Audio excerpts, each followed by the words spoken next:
Hello, it's Galen Martling, design team member with Unity Stamp Company. I'm showing a floral arrangement in a jar today on a stamped card, and I'm using Stamps by Unity and also some pattern paper by Unity to make some layers. And so for the stamping, I have a kit called Simply Blessed. It's by Graciele Design, and it's beautiful. It's this very large floral flowers in a jar, and it has beautiful sentiments in there. I'm using one that's pre-stamped and pre-die cut, but there are other ones in there too. Here's pretty paper by Unity. The paper is called Farmhouse Christmas. It's a paper pack that Unity has, and it's so pretty. It can be used not just for Christmas also. I like that part.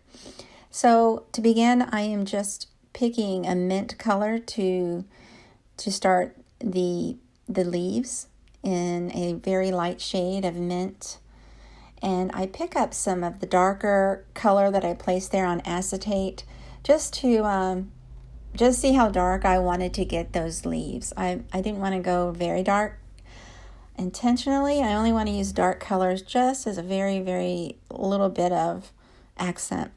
And so I tried this on acetate first, and I like it. That wiped clean easily afterwards too. So now I'm using that darker marker at the base of those leaves very, very lightly, almost like little dots, just to give it a little dimension in those leaves. This took a while, so I apologize for speeding up this Copic coloring, but it took a long time, and so for the sake of time, I'm just going to explain what I did, and I just did it over and over for every single one of those leaves, and there's a lot of leaves there. And so I go back, blend that out a little bit with a mint color marker, and you just do this over and over. I am trying to mimic that pattern paper that you see in the background. It has more of a blue teal, blue-green color in those leaves, and mine is not going to match exactly, but it's what I could get and gather since I don't have those exact colors in the markers. One of the things I do often is blend different colors together to get the shades I want, but I got close. And so now I added some more blues and greens, and adding those tiny little buds. I'm making very light pink, and I come in and add a little bit of lavender to the edges of those petals. I intentionally just wanted to keep that very muted and light.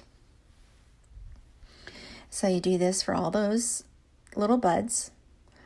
Now for the flower jar, the water, I just use very light blue Copic marker colors to wisp from the outside in, and blend that out with a lighter color.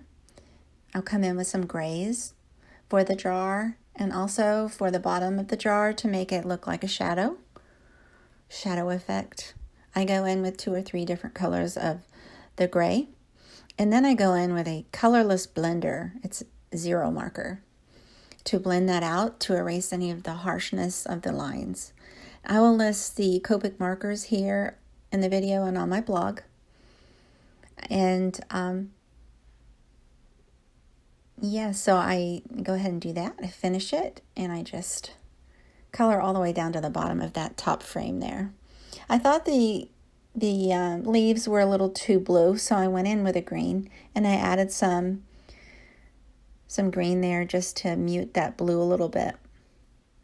I probably could have gone and used a darker green, but I didn't want to. I just wanted to leave it the way it was. So then I made little flags. I have 3 little flags I layered. I'm going to tie a little bit of twine around that and a bow just to make another little card accent. This makes a real sweet look and a soft look to a card. Then I just layer that pattern paper and the stamped and colored flowers and the flag all together, and then add the sentiment to it as well, just to finish the card. I hope you like this. I hope you give it a try, and it's a good way to use your papers.